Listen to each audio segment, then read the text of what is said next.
Every year, India generates over 62 million tons of waste. The fashion industry is the world's second largest polluter. And yet, if we rewind 500 years, India's household had a practice that would solve much of the problem today. They never threw anything away. A piece of fabric that no longer could be worn became a cushion, a sari became a scarf, scraps became patches for the future generations. Waste as a concept barely existed in the Indian cultural lexicon. We had something better. We had samarpan, the practice of giving with purpose, of circular living as a spiritual discipline. Fast forward to 2024, India is drowning in textile waste. Urban Indian families have overflowing wardrobes while rural communities lack basic clothing. And here's the paradox, the solution isn't a Western innovation, it's a return. Today, on the Carbon Circle, we are exploring how ancient Indian traditions of craft, reuse, and dignity are being revived through a social enterprise that's not solving for waste, it's reviving culture. Welcome to the Carbon Circle, where we have honest, meaningful conversations with the leaders who are reimagining what sustainability means for businesses, society, and a collective path for a sustainable Bharat by 2047. I'm your host, Roshan Rai, founder of Carbon Mandal, a sustainability consulting firm helping organizations transition from compliance driven sustainability to cultural driven regenerative practices.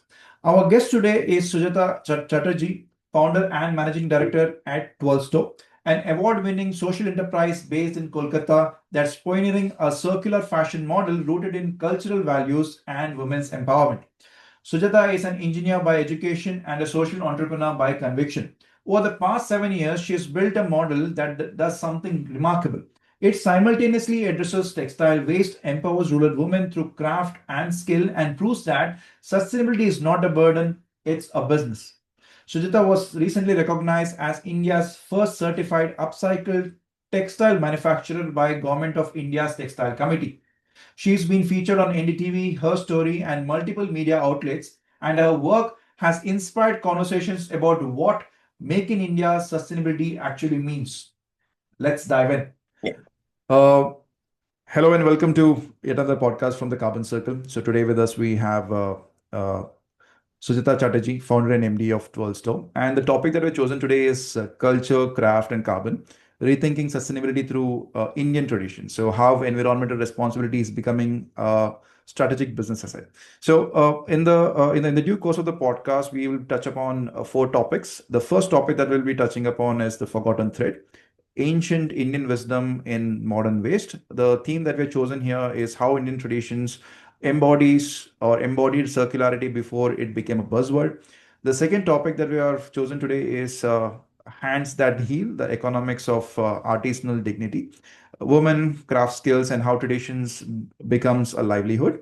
The third topic is circular culture, not circular economy alone, the psychology of reuse. So the behavioral change, cultural values, and making sustainability aspirational. So this is the part of the podcast where we're going to touch upon the psychology aspect of circularity. And the last topic is aligned with the Vikasit Bharat theme, which is made for Bharat, built for the world, scaling Indian circular systems. So here we'll look at India's opportunity to lead, gaps in the ecosystem, the opportunities for partnership and strategic support. So with this, we will jump to the first segment of this conversation.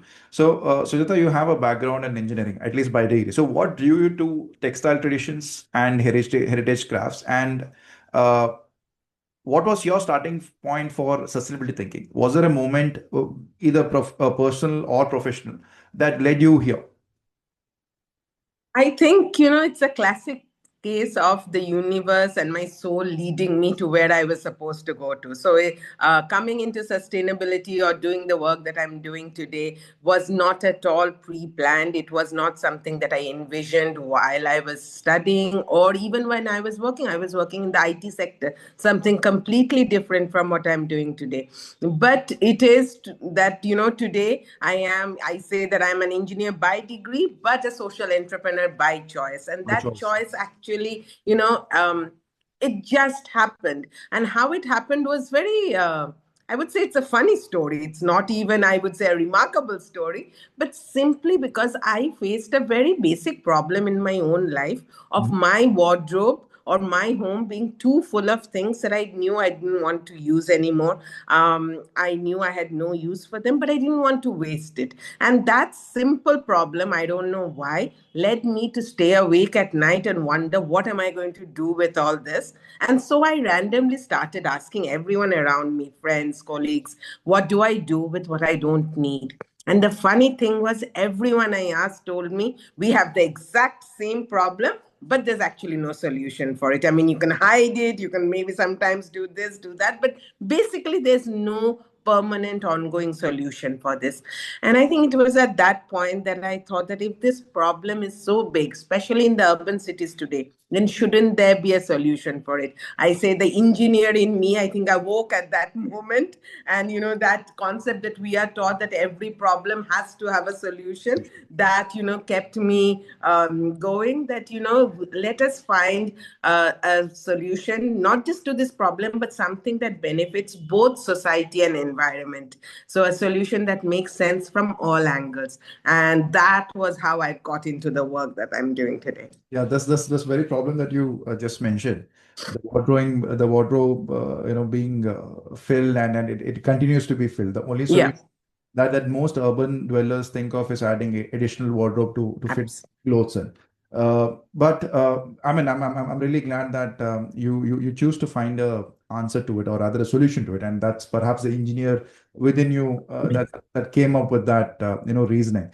But again, I know this is not a problem that was perhaps there maybe three generation or two generations before us, right?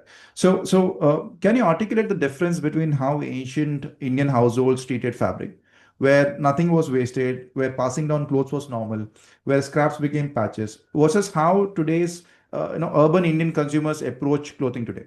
What changed in that psychology, Sujata?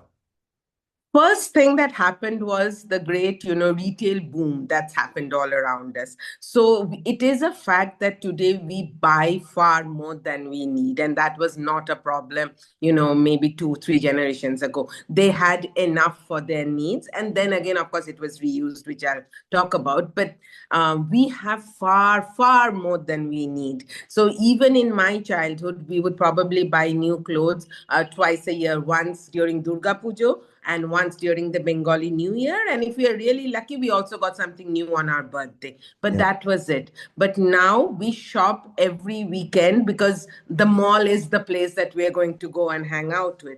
Now, when you are shopping that frequently, it does not mean that the clothes that you've bought are no longer suitable to be used. It's just that they are getting pushed back to the back of the wardrobe. And research shows that now the situation is such that if you look closely, up to 70% of your wardrobe is probably going to be things that you've not worn in the last 6 months or will not wear in the next 6 months, because you're keep replacing with something new.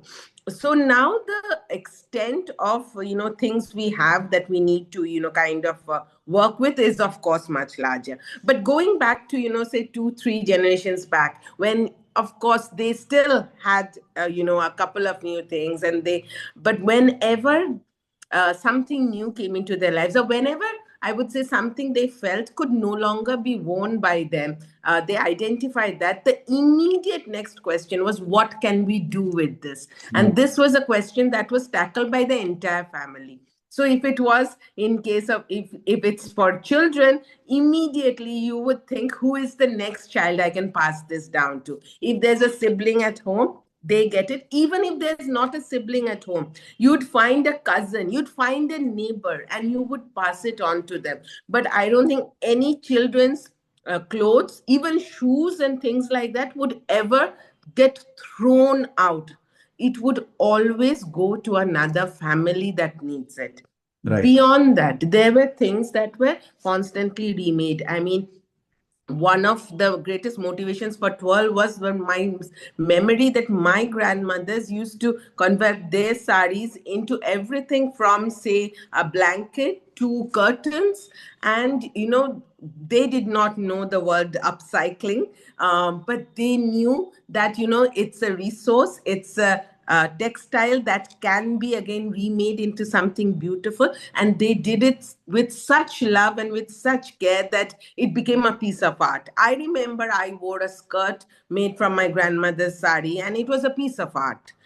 In today's world, it would be considered a very, very, very valuable. But that is the extent of thought they put into it, and I think that is where we have kind of drifted away. We no longer think about things like this. We don't think before we discard or before we push back or hide or whatever, whereas they would. Yeah, I mean it's very hurtful to learn that 70% of the wardrobe never gets used, right? And also the fact that you mentioned that overconsumption has become more of a fad now, Yeah, given that we have so much access to resources, and perhaps as you rightly mentioned, the access might not have been as much as we have today. Today is just a click of a few buttons. We would yes, get those commodities home, maybe next day delivery or the same day delivery. absolutely. And this has now led to the problem of overconsumption, especially when it comes to textile. And and it is very very hurtful to also learn that 70% of the wardrobe never gets to be used. And to just to add to that, I mean, I could resonate with that thing that you mentioned. The brother's clothes would then come to the younger brother, and then to the younger brother, and then perhaps a floor mat. And that very question, I think we have forgotten to ask that question to ourselves. That what is the utility of this commodity Yeah. after it has been used the first time? The concept of reuse. I mean, today we put it as the circular economy fundamentals, where we have the 5 R's, and then reusing becoming, I mean, reduce becoming the first one, but the reusing becoming the second level of priority there. So my next question to you is again as a follow-up to the same. That is, what happened in the last 100 years? Was it, I mean, of course, we know overconsumption and access to resources Yeah. is significantly there. But was it industrialization that led to this, or was it improved marketing, efforts that these companies have today taken that has led to people opting for more clothes than what they require? What is that that has changed in the last 100 years that has led to this problem today? Before I answer that question, I will say that, I request you and all the viewers actually to take that up and actually look through your wardrobes to see. You'll Yeah, actually be surprised. So I say it's very simple. Just take 3 boxes. In one box, put all the things you wear regularly or you're going to wear regularly. In one, put the things you've not worn, like yeah, for a very, very, very long time, more than 6 months. And in one, put the things, that you maybe worn once in 6 times. And look at, how many things go into those last 2 boxes, and you'll know what I'm talking about. yeah, That, yeah. that percentage is always much higher than what we actually regularly wear.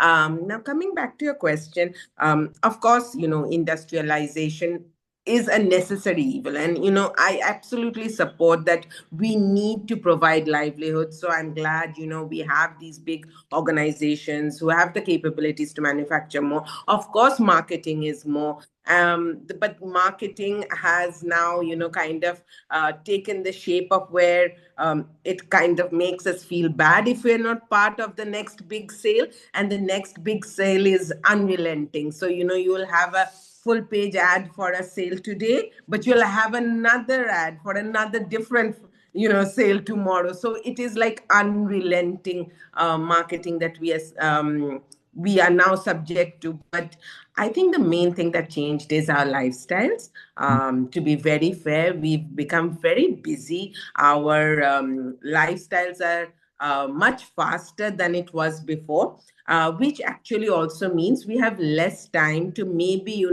ponder about, as I said, we don't think anymore, but we do have less time to ponder. We have become accustomed to quick decisions. So, like you said, we like it that we can buy things at the click of a button. Whereas before buying something, we would probably ask ourselves these questions: How many times am I going to use it? Is the cost versus use, kind of balanced? And who can I give this to if I'm not using it? And things like that. We don't have maybe the time or the patience now to ask ourselves these questions, as well as when it is time to discard something, the thought process that goes into how can I do this responsibly, or who can I give to. Again, we don't have the time or we think we don't have the time to kind of, get into these things because we have far more pressing issues. So I think, time and the way our lifestyles have moved is a very big factor. Mm. Convenience is a big factor. We want to put things that are convenient to us first, and tackling these very difficult issues is falls far behind. Another thing is, I think, progressively, as schooling changed, as the time we spend at home changed, we lost some of the skills also. As I said before, it was often a family effort to kind of see what can we do with all these materials or things. But now most of us, even if we wanted to, maybe we don't have that skill. I certainly don't have the skills my grandmother did to transform things. So there has been a loss of that kind of teachings or skill transfer, simply because of the way we have all been brought up now. For sure, for sure. And yeah, I mean, I do agree on those points that you just made, the lack of time, because all of us are living a very busy Yeah. schedule these days, and everyone seems to be in a hurry, be it in In rural Arash, yeah. or in the, I mean, urban. It is even more than that. uh, and also the convenience factor adding to it. And of course, I mean, maybe two generations before, everybody knew some bit of tailoring, or even if a Yes. button has snapped, they knew how to stitch it. But I mean, We this don't. Yeah. we It's a were never. fact. Yeah, yeah, that is there. That is definitely there. My follow up to this is again, why isn't it taught in the schools? Because we, by nature, we are social animals. We see how our society behaves, and accordingly, we also take up to those things. That is, if a neighbor has a car, I would want to have a car. If a neighbor has a buffalo, I would want to have two buffaloes. That is how the Yeah. work, right? And right from the young days, right from the schools today, we used to have maybe two pairs of uniform, one for Friday whites, and then the regular uniform. And today, when you go to the school, they have n number of uniforms, one for sports day, one whites, a couple of things for multiple other accessories, and everything has to be looking new, fresh. The Yes. fabric should not be faded and all of that. So there seems to be like a thing that is fed into uh, the generation at a very early age, and they only grow up to see that having new stuff is something that is normal all It's through. essential. Yeah. Yeah. So do you see this as a problem within the education system that we have today? Absolutely. I think, we all have to take equal blame in this, and it's the education system as well. So while at the same time, I will say that in the last couple of years, in very recent times, I have seen there has been a slight change in focus, and schools have started talking about sustainability as a subject. Now, at least I have seen that most students now growing up know what is sustainability, know what are the practices that they should be doing, even if they're not doing it. But at least that awareness is coming. We say when I was in school, we did not discuss sustainability or things like this. And so maybe a generation grew up who had to learn later in life, that these are the rights and wrongs. But these children are at least now being taught that. Now, but then comes that paradox that, is sustainability a subject, and is it just limited to their books and what you're teaching them, and Or- not showing them in practice? Exactly. And that's where I think schools have to kind of, I think, sort of lead by example as well, like you rightly said, that show them from a young age about what reuse is, what repair is. Repair as a concept has gone totally. But at least at the school level, learn what reuse, repair, and things like that is. Do not insist on constantly buying things if you don't need it. Why only the uniform? In most schools now, every time you go to a new class, you have to buy the new school bag as well. I yeah. mean, a school bag, I think most of us like went through school with maybe one or at max two school bags, right? It was But to completely torn. Yeah, but to buy a brand new school bag every year just because you can, maybe does not make sense. Of course, buy it if you need it. But let it at least be optional. Let Yeah. it not be compulsory. Let them make that, as I said, as I keep saying, make them take that conscious decision that, do I need this? And, it's in small things like this that, we can make a difference. And of course, learning things like, repair, or, a few sustainable practices. These are life skills. I mean, I don't think it's something to be proud of when we say that, we there are some skills we don't have at all. I mean, I think, if we had them, probably our lives would be a little better as well. So Sure. maybe, if schools also can keep that in mind and incorporate that a few minutes here and there, so they learn a few basic things, which maybe will lead to a greater result. Absolutely. And also that I think there is a problem that we today have because of convenience. I mean, when I'm just Yeah. introspecting, because of convenience, we don't see a requirement of picking up on a certain skill. I mean, for example, Yeah. I have a Swiggy and a Zomato. So the necessity for me learning to cook doesn't Ex- exist. And same to do with fashion is what I see. Because since we have access to clothes of whatever fashion or variety that we need, we don't see a requirement for learning how to sieve a button or put a button onto a shirt, or maybe patching it up. We do not know those skills. So convenience seems to be a problem point that has led to this. Do you agree on that? Yes and no. Of course, what we have today is very useful for the lives we live.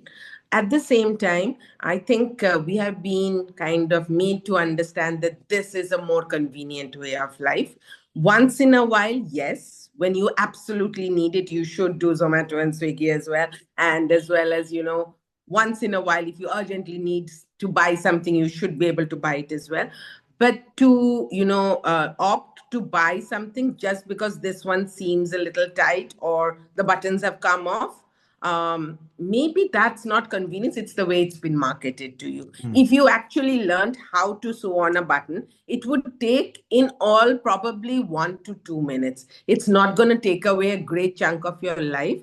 But by, spending that 1 to 2 minutes, you'd probably feel good, that you were able to reuse your favorite shirt, or, wear what you wanted to originally, rather than having to make an impromptu purchase. So I think, there are some skills worth knowing. Cooking is also one of them. We I think, I can't cook well, but I can cook to like live, and I think we all need to be able to learn those skills. And as I said, I think it's not something that we're proud, it should not become something that we're proud of, that, I can't do this. Rather, I think, treat it as a life skill, that you have to be able to do this. So it's like that. And I think repair is one of those things. Repair, if we really just started repairing most of the things that have these small problems, a lot more of that wardrobe that, you're casting away now is going to get used. They usually have very small problems. Either it's a button or a small tear that you can,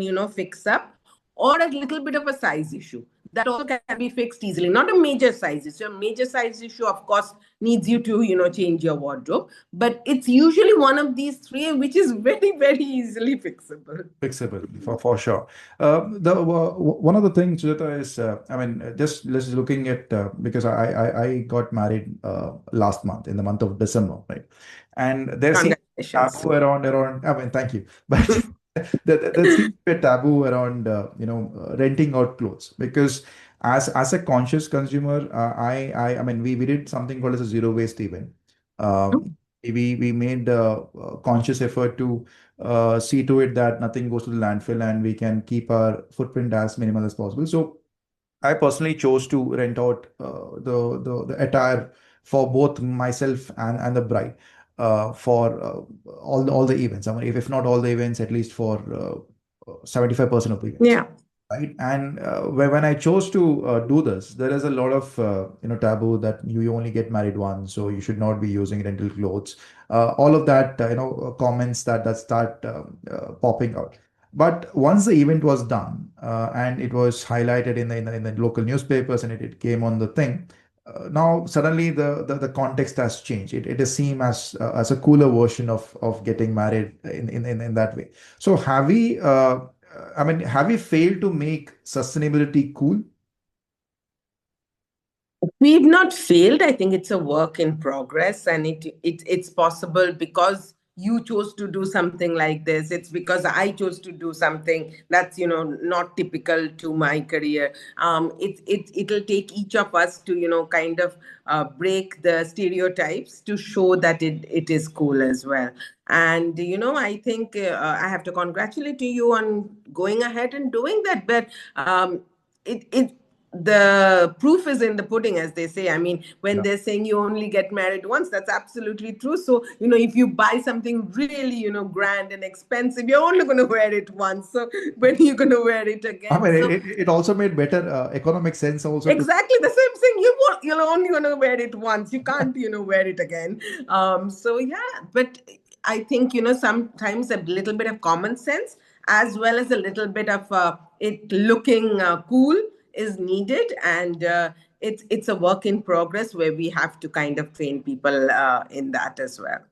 Great, great. So also one of the problem area, I mean, just pointing back on that thing that we lack the skill today. So on the individual level, maybe we were lacking the skill, and that is where I think if there is a solution provider who can do that for me instead of me taking out my time, if Of course. they can do it for me, that's a more efficient way of handling the problem. And I see that you are doing the same at World Store Yeah. today.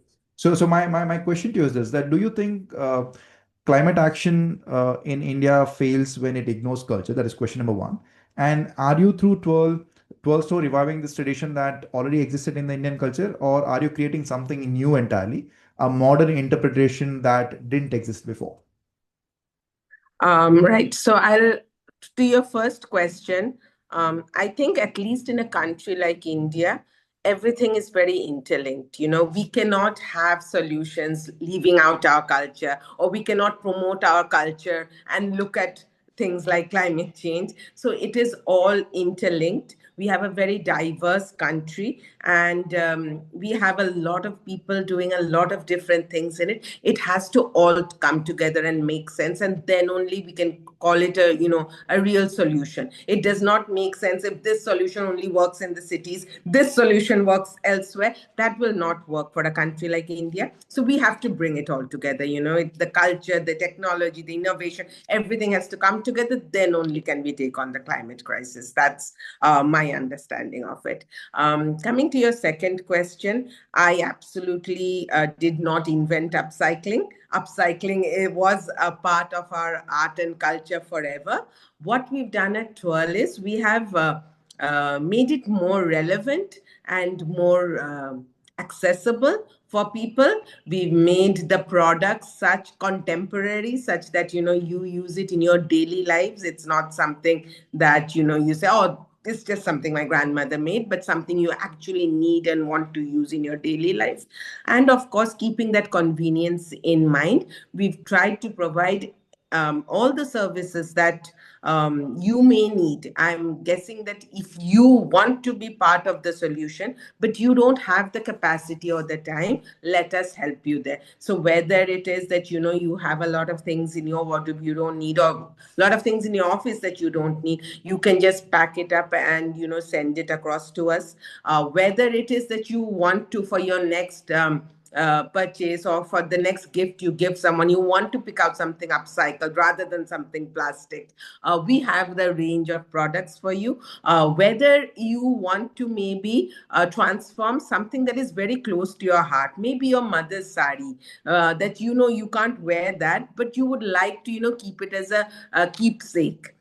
We help to convert that into a memory keepsake. Whether you're having a small event, like say you had a zero waste wedding, just like that, if you want to have an event and you want the decor to be completely sustainable or upcycle, whether with that. So with all kinds of needs that you may have in your daily or urban life, Twirl is there to help you be a little more sustainable, a little more conscious, I would say. And efficient as well, given that you have Yes, to. yes. Sujata, what are the locations that you're presently operational at? Is just in Kolkata, or do you source the clothes across India? We are based in Kolkata. However, we serve customers across the country and abroad as well. The collection that we get is absolutely from across the country. We have a lot of individuals as well as organizations also who send us things from across India. And our products, of course, again go out to corporates as well as individuals across the country. And we're also exporting to 4 countries abroad. Right. So if I were to tomorrow send my used clothes or additional clothes that I have to you, Yes. is there a specific way that I need to segregate it or put it in different boxes, or do I just stuff it all in and then have it sent across to you? You can stuff it all in and send it across to us, because once we get it, the very first thing that we do at Twirl is actually segregate all that we've collected. The Right. only thing we request when you send something to us is that it should be clean and basically not in such a condition that nothing can be done with it. So Used. Yeah. not in complete tatters or completely torn and discolored. We say just before that stage, send it to us, not when it's like beyond rescue. Absolutely. I mean, I think that is basic civic sense, Yeah, but as I which said, that is the kind of things we have to make people aware of. That what is absolutely. basic civic sense. Absolutely, absolutely. But how about the economics of it? And for somebody to be sending you their used clothes, do they? I mean, do you guys pay them a small incentive, or how does this work? Yes. So for anyone who's sending us their unwanted things, we, as a token of gratitude, give them 12 points. So Okay, these are basically points that you can accumulate on our website, and then whenever you are buying any of our upcycled products, you can redeem those points as equivalent to money. great, great. All right. So I think that the first part of this conversation has been a deep dive into the problem that we have around fast fashion, and thank you for giving all those different perspectives, different POV as somebody who's an insider trying to provide a solution to this problem of fast fashion or rather you use clothes. Uh, let's move to the next segment, Sujata. So this is a segment where we will talk about women empowerment. That's one, because I understand that you are 100% women only Yes. entrepreneur. Organization. Yeah. The craft skills that is necessary to be able to upcycle the used clothes, and how traditions have become a livelihood for this women. So my first question here is, why was building an all women organization so central to Twirl's design? Again, it was not something that I had pre-planned that, one day I'm going to have an all-girls organization. It was, I think, again, something that happened very organically. Of course, I'm a great supporter of women empowerment, and that is at the core of what I am doing. But it was also that, at the time when I was planning to start Twirl, in that transition phase of, going from and just a regular engineer to a social entrepreneur, when I pretty much did not know what I'm doing, and everyone was telling me that this definitely is not something I should do. In that phase, I also felt that, along with people criticizing the fact that my education is not along that front, my experience is not along that front, I don't know anyone in the industry, which were all valid points. But Hmm. along with that, I also felt there was a bias that this is one crazy woman with a crazy idea of who wants to do this, and there was a lot of I would say mistrust in that matter, that Yeah. as a solo woman entrepreneur, what possibly can you do anyway. And even after, just after I started Twirl, I'd gone into a meeting where I'd introduced myself as the founder and head of Twirl and explained something about the work we're doing and all that. And I still remember at the end of what I said, their only question was, so who's actually managing this for you? Like, who's the male co-founder? Like, they were very confused as to why I was in the meeting alone. And that actually, I think it was that moment that actually got me thinking. So I like to believe that I was a smart, intelligent person. Yeah. But I realized that, if society can question my abilities like this, even with all my education and, work experience and everything, just because of my gender, if I could be, questioned like this, imagine how much harder it is for people who did not have the kind of background or upbringing that I had. And I think it was then that I decided that at least in my organization, let me give the opportunities to them. And so in Twirl, we are not only an all girls organization, but every role is done by a lady from a less advantaged background. Mm. So who has probably, faced this discrimination, who's, faced these questions that, what could you possibly do? So it is a bunch of us crazy ladies together who built Twirl. It looks like the rebel inside you has led to this all women enterprise today. Well, again, it was a case of here's a problem, so there has to be a solution. The Solution. solution is, at least in my organization, I can, make a change. I can show that women are Great. capable of doing Great. I mean, everything. kudos to you, and it is really lovely to learn that you identified one problem that led you to identify one more Yeah, problem, yeah, and you've been trying to find solutions to multiple of this problem, and yes, it does support the initiative of sustainability on multiple fronts, yeah. both social as well as on the environment front. Uh, so today, how many women laborers or skilled laborers are working at a 12 store? We have empowered over 200 women so far. And yeah, it's been a wonderful journey. And we have ladies actually from across all ages and all segments. So we have very young girls straight out of college. We have, elder, senior craftswomen working with us. We have new mothers working with us. And so we actually have a very interesting model of distributed work, so that enables not just a lot of women to be associated with us, but women from various backgrounds to be able to join us in our efforts. But what is their skill background? Are they self-taught or traditionally trained, or are they? I mean, do you have a program that you run at Twirl Yeah. where you build their skills to be able to carry out this operations for you?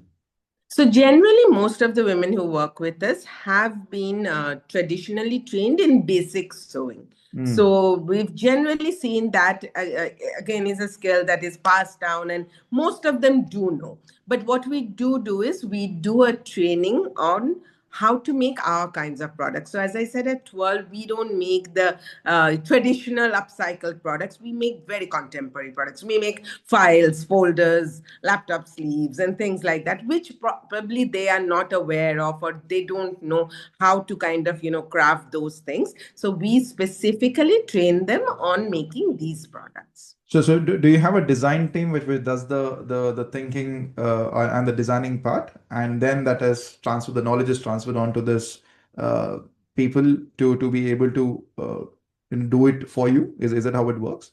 We do work on and off with the designing team. However, a lot of the designing has to be done at the level at which the production is happening as well, and that is now predominantly done by the craftswomen only.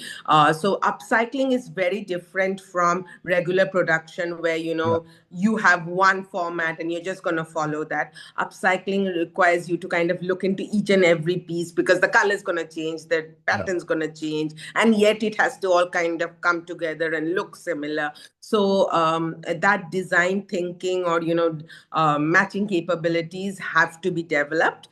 It does take time for that skill to develop, but those who've been associated with us for a couple of years, most of them now are able to do that independently on a daily basis. Yeah, that's a success story to share. Yeah. That you have successfully managed to communicate this to folks from the rural side and have them created through them. So I mean, you come from an urban setup, right? And when you have regular interactions with people from different walks of life, what did you learn from working directly with this rural women artisans that fundamentally changed how you think about sustainability? And has there been anything that has surprised you? Like, why? I mean, for example, when I had this interaction with somebody from the rural side, the kind of the kind of methodology that they choose to handle their own waste at their own vicinity. I mean, it seemed so simple, but urban dwellers, we most often lack that common sense, right? And for me, that was a surprise, right? Why didn't I think of something as Yeah. simple as this? So, was there a moment such or of the sort that you had while you're interacting with folks from different walks of life? Oh, absolutely. So I think, the most important thing to learn from them is they don't want to waste. That, zeal to not waste and to be able to use the maximum of resources is something that I think we are missing now in the cities, because we're okay if we use half a thing and at least we used half of it. I mean, it's like that. But they are very particular on this. And, it could be due to a number of factors. One is, of course, they are intrinsically more sustainable than us still, as you mentioned. Another is probably they're a little more concerned on the economic front. So, which is why before throwing away even a tiny piece of material, they would think, oh my God, why would I waste this? Why can't I, use this somewhere else? So it's a number of these factors. But the fact that they have that wish, and they're willing to kind of even remind us if we were to stray from it, really helps our work, since we are also focused on reducing wastage. To have that conscious reminder from the team itself that why should we waste this tiny piece of fabric, where when we can just tuck it in this way and be able to use it in another way. That is, I found, was something that has been very helpful, and it's a great I would say reminder, yeah, on my head. Yeah, but I mean, so the where is that the urban dwellers or folks who are exposed to this fast fashion thing, where are we missing? I mean, where is the missing link? Because this seems to be very prevalent with folks who come from the rural side, who are very conscious about the choice of fabric or the choice of Yes. materials, and even using it to the maximum potential that very fabric Yeah. has. While uh, people who are exposed to more convenience, we don't seem to be adding a lot of value to that. So where is this missing link? I think a part of it definitely is from the fact that we don't know how things are made. It is simply like a lot of our kids now don't know how food is made. They think it comes packed from From the somewhere and we supermarket. eat Yeah. it.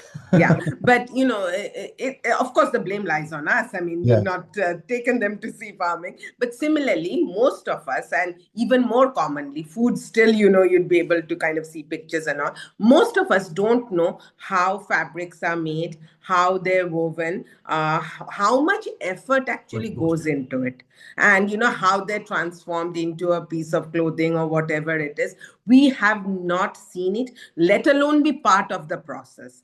And neither do we know the environmental aspect of it. I mean, if I was to tell you that shirt you're wearing today, that to make that, it has taken as much water as you will drink in 2.5 years. Now you have an extent of how much resources gone into one shirt. Otherwise, it's just one shirt for you, and you have 100 shirts. So how much importance does that one shirt going to hold for you? So I think it is absolutely at the education or the awareness level that we have fallen behind, and it's not our fault completely. The industry has been designed in such a way so that we don't get to know these things. I know I had to do a considerable amount of digging around to find out.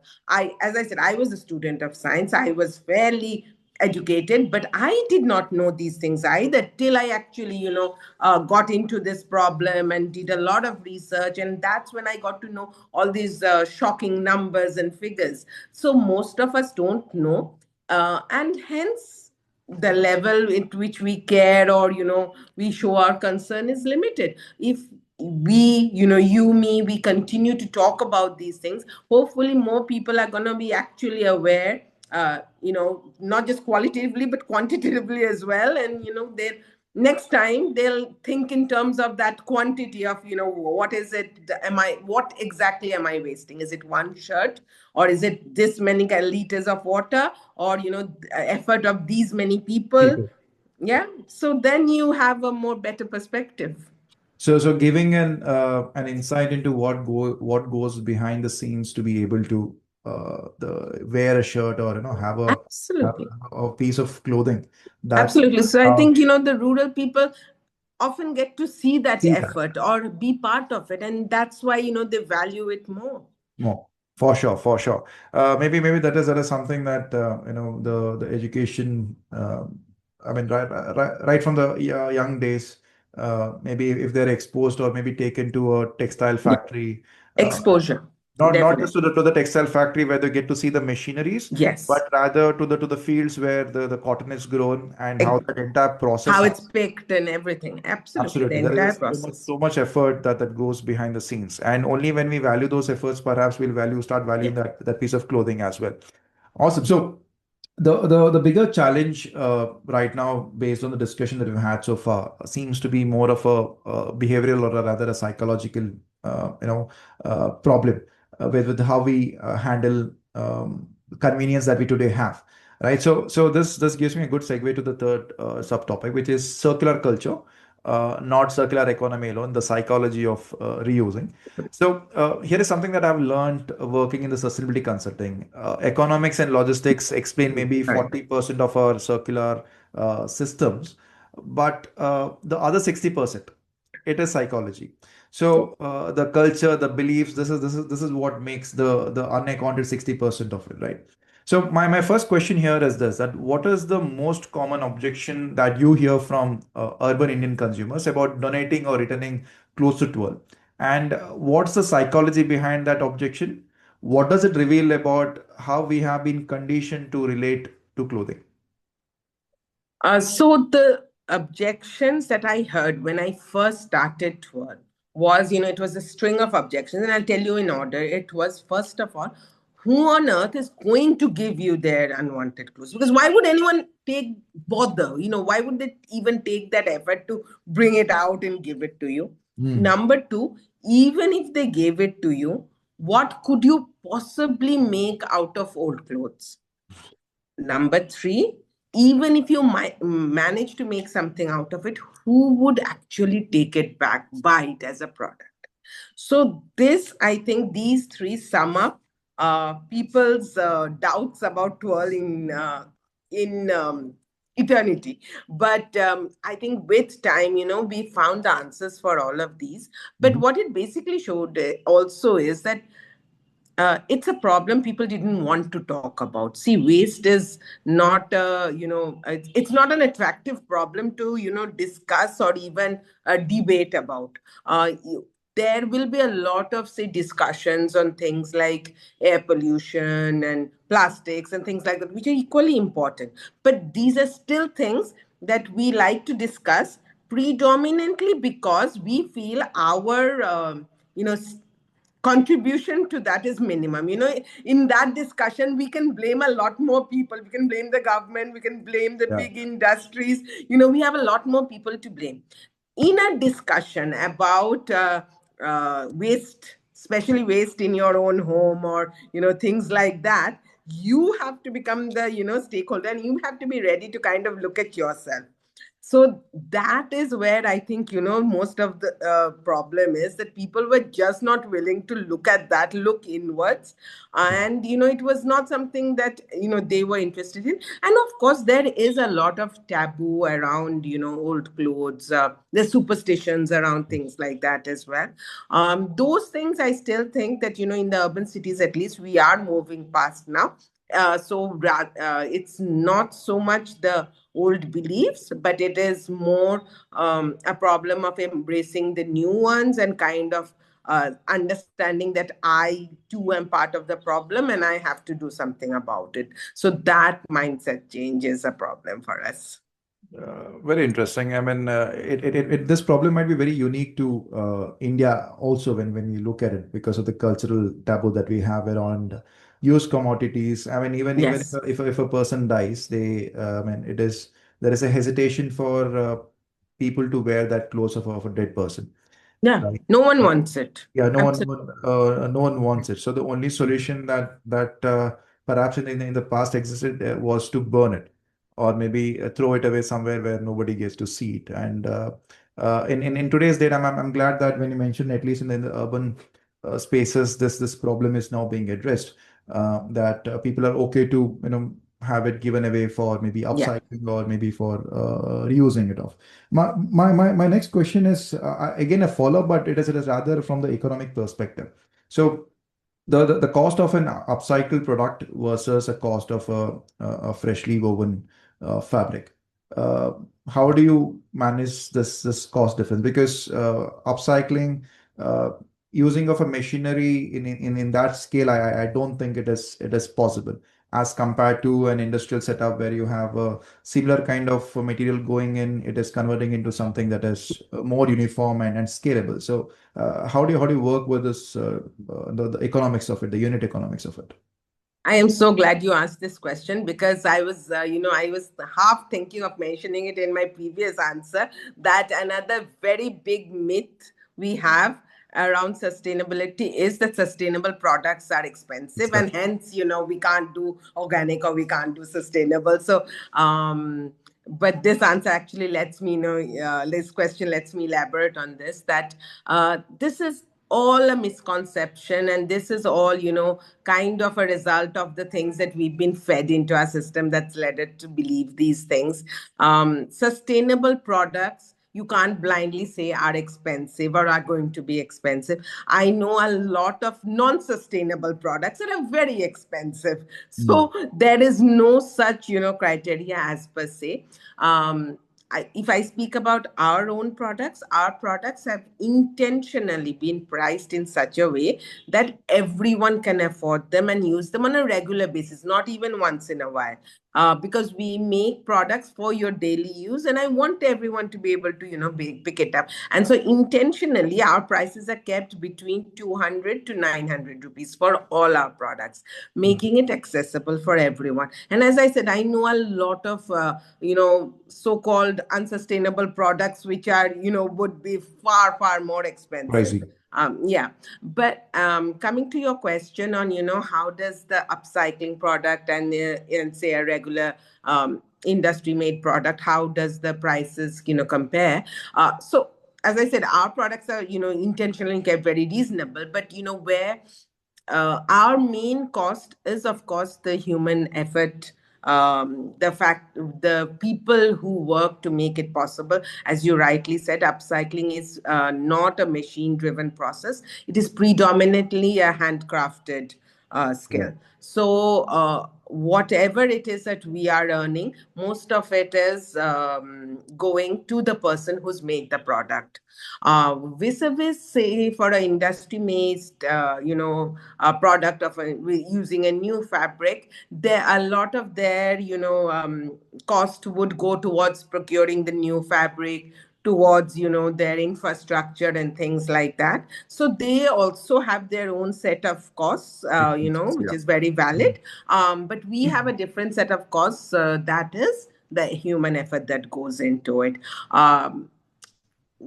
It wouldn't be fair to compare the two because it's simply Yeah. like comparing apples and oranges. Audience. Yeah. But yeah, I think it depends more on product to product, brand to brand, country to country. So how we look at it. For example, there are a lot of products that are made abroad which are not handcrafted, and yet they charge huge amounts for it. And yet, if the same kind of a thing, if it's made here, handcrafted by an artisan, and they dare to even charge half the amount for it, we'd be like, but you just handcrafted and made this. Why would you, want so much money for it? So I think, it is things like that we need to kind of compare and understand. That's how That pricing works. that is more of a branding thing or a Yes. marketing problem there, where a Gucci or a Prada costs you 10 times more as compared to the same material, same Yes. everything, but if the branding is not there, it is much more cheaper. Absolutely. So maybe it is also high time that we in India build brands that is global, bring that perception out of the richness. I mean, the Make in India, the quality, the brand, for it to be world class, world renowned, perhaps. I think we can have an entire podcast just Yeah. on that part. But my next question is. Around the festivities in India. Because when we had the first round of discussion, you did make a mention of the Durga Puja Pandal. So in Kolkata, the Devi worship is quite extensive, and it is seen as a festive season. So the Durga Puja pandals are massive, high visibility installation. So why did you choose this as a sustainability intervention point? That's question number one. So, do you see cultural events in India as one of the biggest untapped climate communication platforms? Absolutely. So this is something that is very close to my heart. I think while I've been working, with various aspects of twirl, this was something that started to bother me. That we talk about sustainability throughout the year, and then when it comes to our festivities, we throw all that out of the window and just, just for the those few days we're busy in our joy making and not considering what is it that we're actually using. And for the Durga Puja, like you have in Mumbai for Ganesh Chaturthi, for us in Kolkata, the Durga Puja is a huge festival where we have these huge pandals. So these are huge installations that are made in every neighborhood, and they're pieces of art. I mean, Durga Puja in Kolkata is something people should see. Yeah, yeah, Then again, especially in recent times, most of these vandals were using materials that were, say, thermocol, plastics, and things like that. And they were not totally sustainable in that way. And the worst part is, once the festivities are over, most of these things would just be discarded, just like that, because there's no other use of that. yeah, And that got me to thinking that, isn't there a better way to do this as well? So I'm very happy that now for the last 2 years, Twirl has been making Durga Puja pandals where we have predominantly again reuse whatever we can. Um, all the materials that we've collected over the year, we try to utilize that in some way or the other. And even if something new is added to it, it is sustainable. So we make completely eco-friendly, sustainable pandals. And the best part is that these are zero waste pandals. So when the puja is over as well, no part of the pandal is thrown out. All that material is taken down again, and we ensure that we again use that material in some work or the other that we are doing, so that nothing actually goes out to the landfill from our pandals. And by doing this, there's been, I think, two great advantages. One is the fact that we made these pandals, beyond the artistic beauty of it, they're carrying this very valuable story that has attracted a lot of people to it. It's made them aware, it's made them more conscious about why we're doing it, and the need of the hour and all that. Two, it started the trend of pandals being more eco-friendly. Of yeah, course, there were already others who were trying to do the same thing, but we've also joined the effort. And now there is this push that, or the belief also that, yes, even in our festivities, even if it is grand or in a huge large scale, we can do it with sustainable materials only. So I think, on both fronts, we've been able to achieve what we wanted to. And again, as a third, I'll add that we've in fact become the first all women's team to make pandals. So again, pandals were basically designed and made mostly by men. So outside our Durga Puja pandals, usually there's always a board where it's written that, who the pandal is designed by and all that. And forever, we have seen that it is usually men's names written. But in our pandals, it is us, the women of Twirl, who are doing this. And so we take that as a third win. And it's so even more special because we are celebrating Durga Ma. She The is the baby festival. symbol of women empowerment. So it just made logical sense. Why would her pandal not be made by women? But Mm. it's again one of those very small and yet very significant, that a pandal was forever made by men, and no one actually considered that women could also do this Do this. work. Yeah, so it is. I mean, it is interesting to learn that a festivity is chosen as a platform to communicate Yeah. and give a message out on sustainability, women empowerment as well. And congratulations to you and your team to Thank you. have done that successfully for the last 2 years. And I mean, Durga Puja is just one of events that happens in India, and across India there are so much cultural events that happen. I mean, last year we had the Kumbh. Uh, of course, I mean, I myself visited there, and here and there you would see these messages put out, how to put through the waste and everything there. But I felt so much more could have been done if there is some better way of engaging with the audience and giving a message out on sustainability. But definitely this is one untapped area that I genuinely feel that where events are hosted in such large numbers.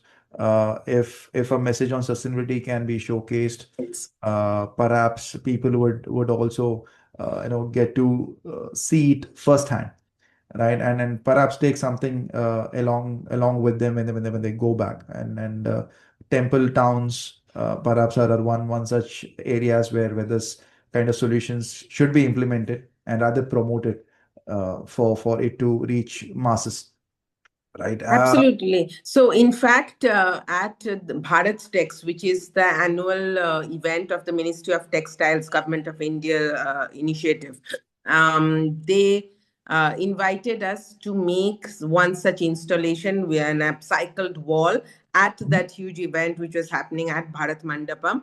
And I made it and named it Fabrics of India. We made it with patches and upcycled wall, and it was became hugely popular. It became like a photo op location for everyone. But at the same time, it served that purpose. People wanted to know what is an upcycled wall and what's the story behind it, and it received a lot of love and appreciation from everyone, including the Prime Minister. So we So were this very. is the same event where you have a picture with the Prime Minister Narendra Modi. Yes, yes, Oh, yes. okay. So the Prime Minister, the Honorable Prime Minister, actually met me, and he wanted to know more about the work we're doing at Twirl, and appreciated the work the women are doing, and understood that. Yes. Lovely, lovely. I mean, I think again, kudos to your team and congratulations once again. Uh, Thank. as we move towards 2047, I mean, we are nearing the 100th year of our independence, and now we have this Vikasat Bharat that we are working towards. So when you talk about sustainability, circular economy is an integral part of it, right? Uh, and since you're playing an integral role in the circular economy today, specifically within the textile industry, are there any policies, or do you see if this very policy or if this very rule can be bought in, this would be making your life easier, or help you with your initiatives to be able to better upcycle more effectively, more efficiently? Are there any policies that you would have wished, or you would right now wish for the government to take up? I know a lot of policies are coming and will be coming, specifically for industries who are working in this space. And I believe all that will be a push in the right direction. But more than anything, where the government can help is in awareness.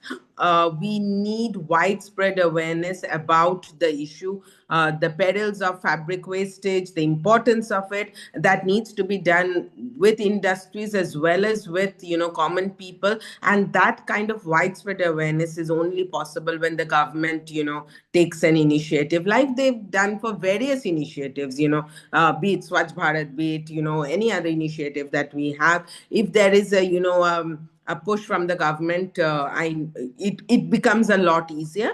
Having said that, I know that that is where probably things will lead, because I can say it for a fact that I know everyone in the government or in the ministries are equally concerned about the problem and are looking for solutions. And it's something that is very high on the focus right now, and I think will be there for quite some time. So for India to become successful, it is something that needs to be tackled. Yeah. That is absolutely clear. The reason I asked this question is, I mean, there are certain industries like electronics, for example. Now the Indian government has come up with something called as an EPR, Extended Producer Responsibility, where the Yeah. OEM has to take the responsibility of the commodity even after the use phase of it. That is a buyback policy, Yeah. I think, for that. But when it comes to textile industries, there are no very stringent laws pertaining to this, where the manufacturer is liable for handling of the waste after the use phase of it. So I was more hinting towards this, a policy where EPR is extended to the textile industry, or the other aspects such as when we buy a product from the supermarket, we get to see what is the ingredients of the product at the back end. So similarly, I mean, when we discuss that point of when since we don't get to see what happens behind the scene, that is how much water Yeah. has gone into the product, what is the kind of fabric that is used, how polluting it is to the environment. Since we don't get to see this on the packaging of the shirt or whatever fabric that we buy, we often don't get to see Yes. the problem that it is creating in the back end. So if it would be made mandatory for brands to put this numbers on. I mean, as a consulting firm, we do life cycle assessments Yeah. where you put out this numbers on what is the carbon footprint of this particular product, or what is the water footprint of the very product, or what is the energy footprint of the product, right? So this would allow for even consumers to make a better informed choice while choosing the product. So do you would you be for this kind of policies or regulations to be coming in place? Absolutely. So I think that we are in line, that maybe it'll take a little more time, but as things have been streamlined for the electronics industry, a similar wave will eventually come for the textile or fashion industry as well. And the few things have already started in that direction. For example, before there was no recognition for an upcycled manufacturer. You had manufacturers, that's it. Government of India did not recognize as separately an upcycled product or upcycled manufacturer. 2 years back, for the first time, the government gave that recognition, and we became the first organization ever to receive that recognition from Government of India as an upcycled manufacturer. Now, this in turn enabled that our products can now be enlisted on, say, GEM, or be buy by government organizations as well, where they can check the certification that we are an upcycled manufacturer. We would have access to that tag or that QR, as you say, where they can scan and know that we are an authentic upcycle manufacturer, and they can take that. Now, no such facilities were there before. Hence, it was not even possible for, say, a government or an organization or a PSU to, maybe even opt for these products, even if they so wanted to. So these are small steps in that direction. Similarly, with the jute mark that has come in. So we are also certified, jute products are certified with the jute mark. The Okay. jute mark basically enables us to have a tag which says that we are a jute mark certified enabler, as in we use, the pure jute products, and, we work with artisans in the proper ways. And it has that QR where you can scan and get the details of where we're doing that, how we're doing that. So small but very relevant steps have been taken in certain, as I know, in jute, in silk, in upcycling.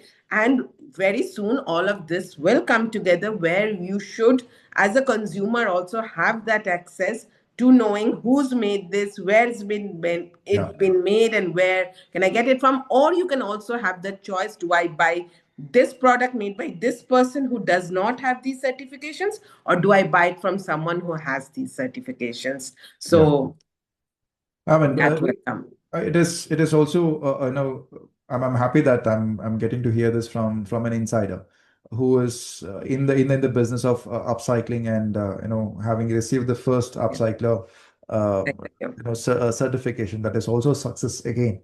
Yeah. Uh, I mean, you have given me a good segue for the last topic, which is the scaling part of it, right? Because I mean, when we talk about circular economy today, of course, it is a buzzword. It is something that we get to hear in all circles, business circles for sure. Given that the policies are changing today, uh, some industries being regulated more as compared to the rest.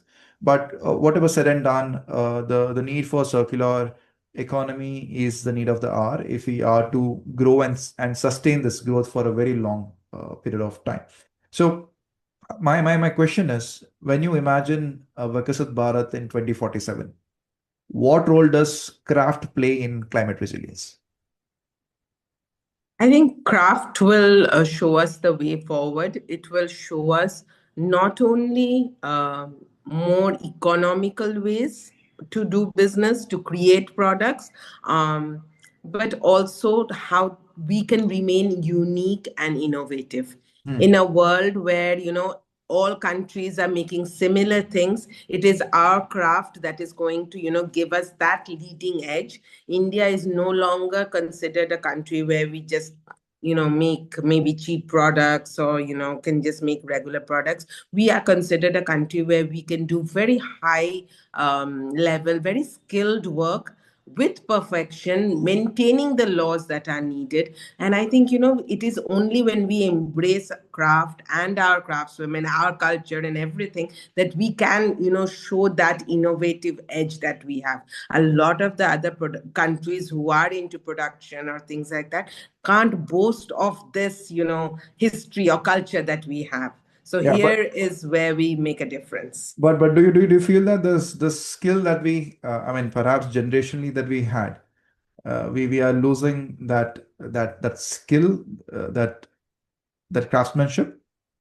We may have lost a couple, I'm not denying that, but we've gained a lot as well. We are also, again, we're blessed to be a country where we still have a lot of these crafts. And we also have a young generation that is so skilled in computers, in AI, in technology, in innovation in all extent. So why not, instead of worrying about what we've lost, why not use the power on both fronts, bring it together and see, what new things we can create. I don't think, we've explored that to its full potential yet, of how craft along with technology can create, even greater wonders than we've probably seen before.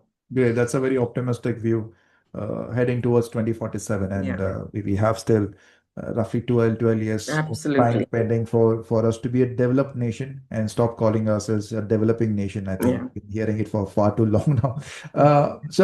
I have last two questions. One question is around the bottlenecks, uh, and how partnerships and collaborations are the way forward for us to be building a scalable circular economy. So let me have that question around the bottleneck. So India generates roughly 62 million tons of waste annually. I mean, textile waste itself. Yeah. So if you were to scale today from the present level of operations to maybe like a 10x or a 100x level of operation, what are the bottlenecks that you're presently seeing as a hindrance for you to scale? And what would be those opportunities for you to further scale yourself? I think the opportunities are endless, even in our own country. There's so much work that needs to be done. However, beyond that, I'm also very much interested in exploring the opportunities abroad as well, much to, what we discussed before, taking, what we have in India and showcasing it to the world, a process we've already started. But for both these things, whether it is in tackling the waste problem in India or, in taking our products abroad, I think, partnerships or, collaborations or just people helping out is very much necessary, especially for social enterprises like us. We do not often have the marketing funds or the basic strength and capabilities of a bigger organization who might be doing a lot less but just being able to tell a lot more people. But it's especially for organizations like us who are working at the grassroots level. We're working on the ground with people. We need partners, or we need well wishers to kind of talk about us to people, connect us to the relevant people, and then only is it possible for us to kind of grow. I don't think scale would be a problem if we have the correct, partnerships in place. Yeah. But it is finding those right people and those right opportunities that is often the challenge for us. So I would say that is more of the challenge of being in the right place at the right time, rather than not having the capacity to grow beyond where we are. So a platform like Gem, do you think is an optimum solution for finding the right people? A platform like Gem, of course, is one of those things. As I said, I mean, the very concept that if you're not on Gem, even if someone wanted to, they wouldn't be able to find you. Find you. So, it is so, of course, important. But beyond that, also, I think, just being present on platforms has never solved a problem for Problem. anyone. Yeah. It has to be, people or organizations also kind of helping us grow and understand the needs of what's needed to be done. Great, great. I think for somebody who's listening in and wanting to start something in this very direction, understanding the bottlenecks and opportunities for and figuring out the gap that exists within this market, I think that would allow for solution providers like yourselves to think on that very direction. So my last question to you is this: that uh, what would make it easier for organizations like Twirl and partners like Carbon Mandal to work together to accelerate the impact at scale? Are there opportunities that a consulting firm like ourselves can collaborate on? Absolutely. So, as I just said, we need people to, kind of spread the word about the work we're doing and, kind of help plug us in at the right opportunities. Now, Right. you have a lot of clients, or you might have a lot of listeners who might already be looking for something like we're doing right now, or may have an idea of, starting something in their region similar to what we're doing. And that could be a great collaboration for us. However, I'm probably, not in touch with those people. And sometimes, as I said, most of the time it is just a case of these lost opportunities rather than anything else. So that you have a great role to play in, kind of bringing us together and being that glue that makes the ecosystem work. Great. I think I'm glad to being playing a role of an adhesive or other glue Yeah. be able to kind of spread the awareness. But I genuinely feel that this is a need of the hour, that we start talking the problems out more loudly, so Yeah, that people get to hear about exactly. the problem, and better civic sense prevails in the nation, because we Yes. simply can't be talking about being a developing nation forever. It is high time that we start thinking like a developed nation, Yeah, and then stop playing this victim card forever. Uh, absolutely. so, I Sujata, thank you so much for answering all my questions. It has been a lovely interaction engagement, getting to hear thoughts, your perspectives from the world or other problem of fast fashion and the kind of solutions that are providing. Kudos to you and your team to have built a all-women enterprise, trying to solve a real problem, and also doing it from, I mean, having that Indian culture, Indian tradition imbibed into the very solution that you're providing. So thank you so much. Thank you. Thank you. It was a very engaging conversation and I enjoyed it thoroughly. Likewise. So for those of you who are listening in and have watched and managed to watch this podcast till the very end, you can get in touch with Sujata on her LinkedIn one, and they have a platform by name Twirl.store, where you can find the range of products and the services they have to offer. So definitely do give it a try. You could reach out to me on LinkedIn once again. I also run a Instagram handle by name The Carbon Man, and you could reach us at www.carbonmandal.com. So thank you everyone for listening in, and let's hope for a Vikasat Bharat by 2047.